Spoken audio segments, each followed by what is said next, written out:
name is Justin Robertshaw.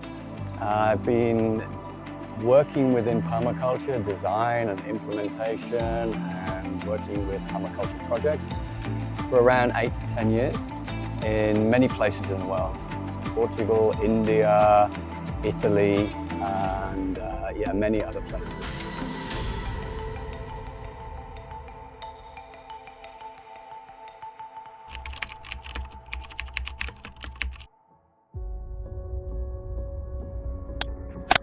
Great question. Permaculture means permanent agriculture. And first and foremost, it's a system of design that you could say allows nature to do the work. So we design a system and nature does the work for us. So we're living more in harmony with nature than going against it.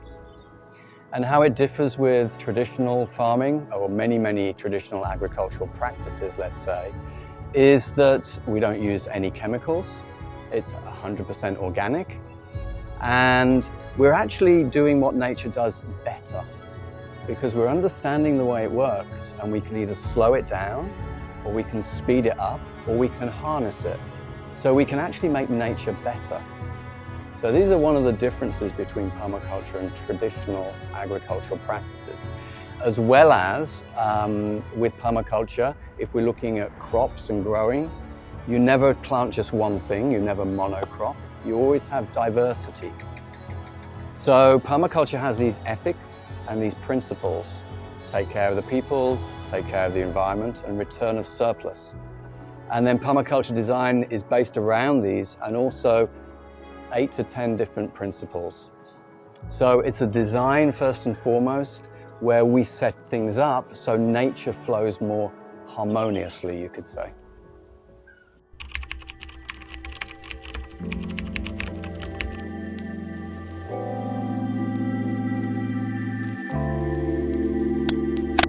So within permaculture, there are 3 ethics: take care of people, take care of the environment, return of surplus.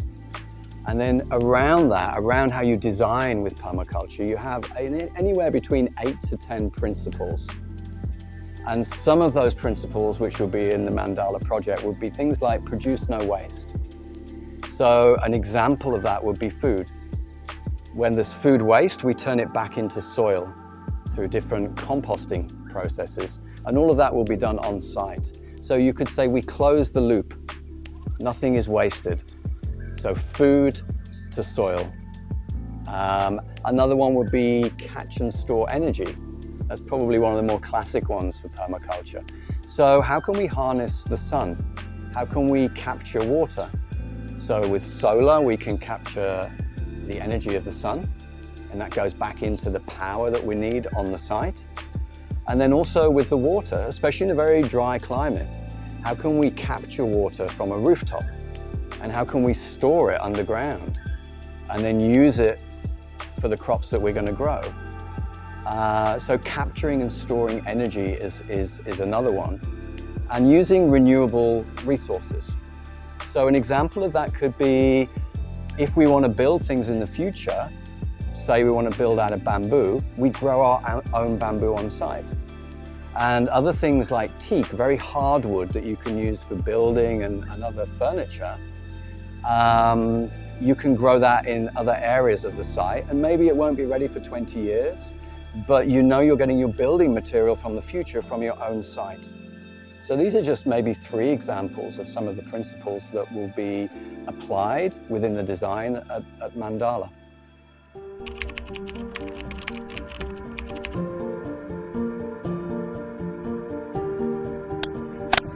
There's some wonderful opportunities because the site itself has very good gradients or topography that we can work with water.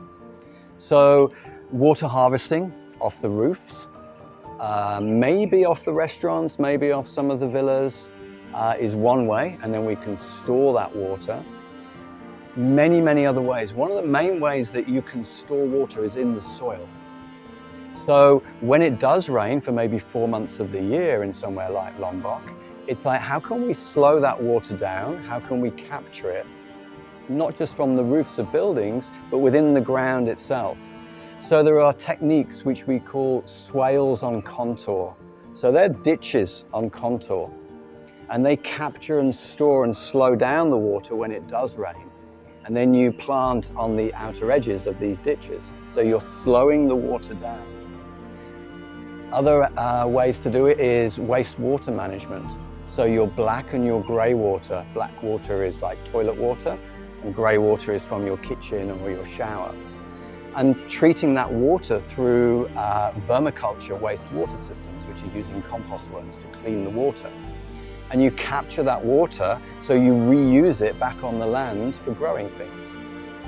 And then another one would be like a banana circle, which is where you dig a ditch and you collect water and you save water. It's stored there for a longer period and you grow around the edges of that. So there's many, many ways that you can capture and store water as well as reuse wastewater to go back and keep it on your land. Many, many ways.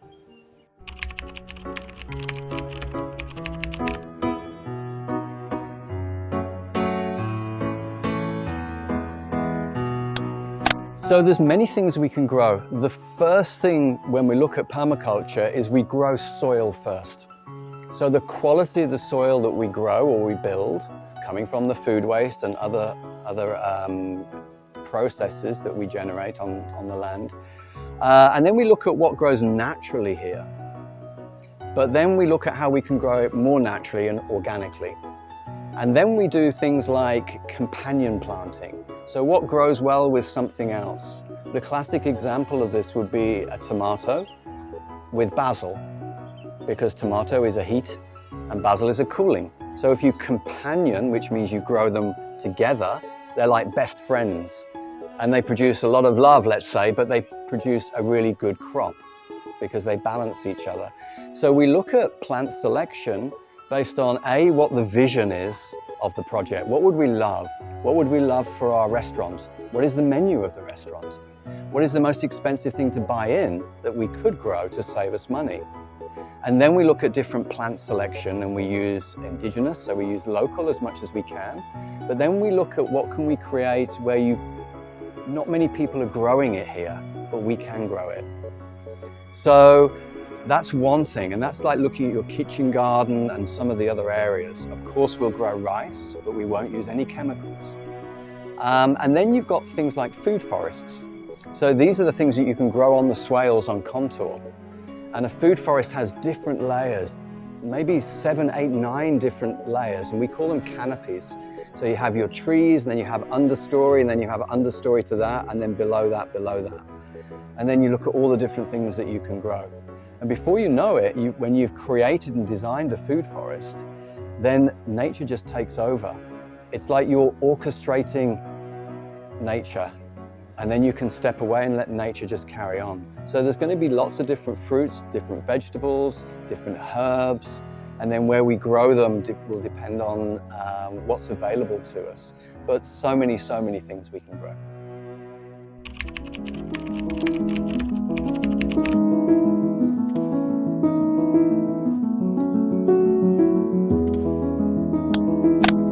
That's a great question. The interesting word is sustainability, because I would say permaculture isn't sustainability, it's more regeneration. Sustainability basically means you have enough. Permaculture gives you an abundance, so you share the abundance with everybody else. So that's more regeneration. So I would say permaculture is better than sustainable. I'd say it's more regeneration. Because, like I said earlier, you can speed nature up, you can make it better. And, but from a sustainable point of view or a regenerative point of view, we are providing more of our own energy.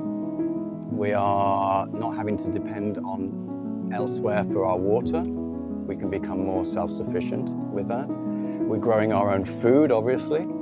And if you look at all of this from, let's just say, an individual household as well as an eco-village like Mandala, how much money do people spend on these things? And if you can create that for yourself, not only do you save money, but you can also save time as well. And I think one of the other things that the community living brings in from a permaculture design perspective is you have entrepreneurial opportunities. So the things that some people would call waste become wealth.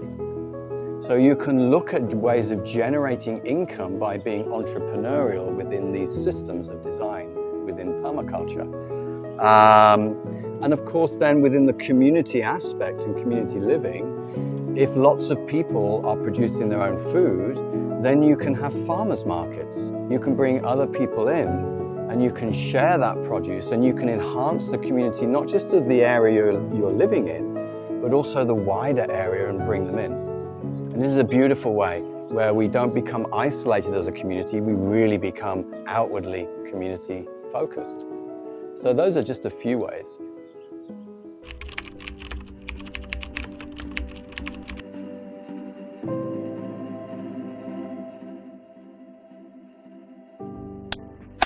I think it plays a very big role.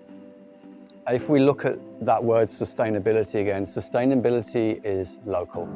For things to be sustainable over time, it has to be local.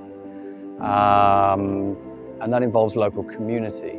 So a good example of that would be if you've got a big permaculture project and you have some people living on that project, how many people do you need or could you use to do farming, to do building? And where are all those skills coming from? They're never necessarily going to be within that project. They're going to be surrounding that project in other villages and they can come in. And I think it's a very, very important thing to recognize, especially when we start a big project. What are the resources that we need? People, skills. And they're not always going to be just in our community.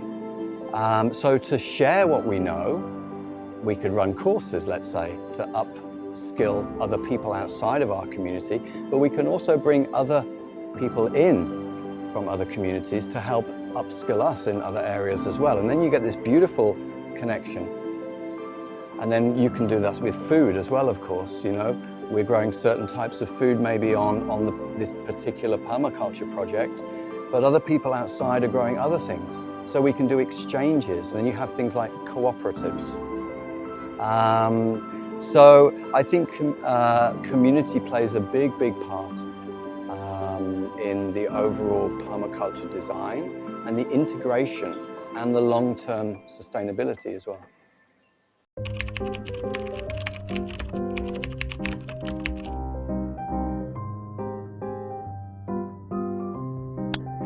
There is a recent one where we were teaching permaculture in Bhutan to upskill young people. It was part of the King's program in Bhutan to upskill the younger people of Bhutan so they don't have to feel they have to go off to different countries. So one of the things we were asked is, can you inspire young people with permaculture so they stay in their own country? And this is something I always think about when I'm involved with other projects, because quite often, how can people think outside of the way they normally think that can generate money, free time? So how can we do things better so we have more time to spend on the things that we love doing? Family, this kind of thing. So I'm always trying to think inspirationally how we can inspire people that they can make new types of money or income. And that could be art as well. It could be many, many things. And how can we free people's time up? How can we allow them through permaculture design to see life in a slightly different way and to inspire that? The other one that I always think about when I'm looking at a new permaculture design is if there's going to be a lot of people living on that site who won't necessarily live there all the time, how can we inspire them that knowledge that they learn there they can take away and share with other people? And one of those would be when we look at organic wealth centers, which is, you know, things like food into soil through composting or different systems, how we can crush glass and then use that glass in building material. How can we then use some of that glass that could go into a glass blowing studio? And then you could run courses for people that live there, and then they could share that, they could be inspired. And maybe a new hobby as well comes from some of these things. So how can we inspire people in different ways, and how can we allow people to think outside of the box and look at the way they live their life? And then how can they then share that with other people? I'm always thinking about this, as well as what foods can we grow and how sustainable can we grow. It's like, how can we inspire as well? So I try and bring that into these kinds of projects as well.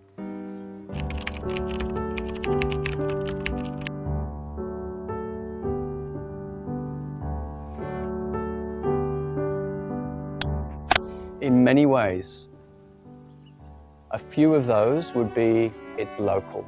So a lot of the food that is being cooked or prepared will be grown on site. People love this. People love to see that they're eating here and their food came from just here. There'll also be a diversity. We'll also be showcasing in many ways how the food is grown. So you'll have the flavors as well as the beauty of the garden that people might walk through to get to the restaurant. So you make it like an experience. Rather than just the food they eat, it's appreciating what it looks like, how it grows. A lot of people in the world don't know where a lot of the food that they're eating actually comes from. Is it a tree? Is it a bush? How does it grow? So people will see this, and they'll see different techniques as well. So we'll be doing things like raised garden beds with no dig. So you're just adding biomass and things like this. They'll be seeing companion planting. They'll be seeing labels of what is growing. So they can go, oh, that's what that looks like. But not also those things. There's going to be what people can take away as well. Because permaculture is a framework that you can apply anywhere in the world. So some of the ways that we're going to be growing and farming and producing this food, you're going to get an abundance of food. It's going to be organic. It's going to be diverse. You're going to be able to see what it looks like when it's growing through labels. And people will really appreciate that they can take some of this knowledge back to other places in the world and go, do you know what? We saw this at Mandala Eco Village in Lombok. They were doing this. We could do that. So as well as the beauty of all the food in the restaurant, or most of it, being produced locally on the site, people will also see the wider picture of techniques of how to do things that they can take away as well.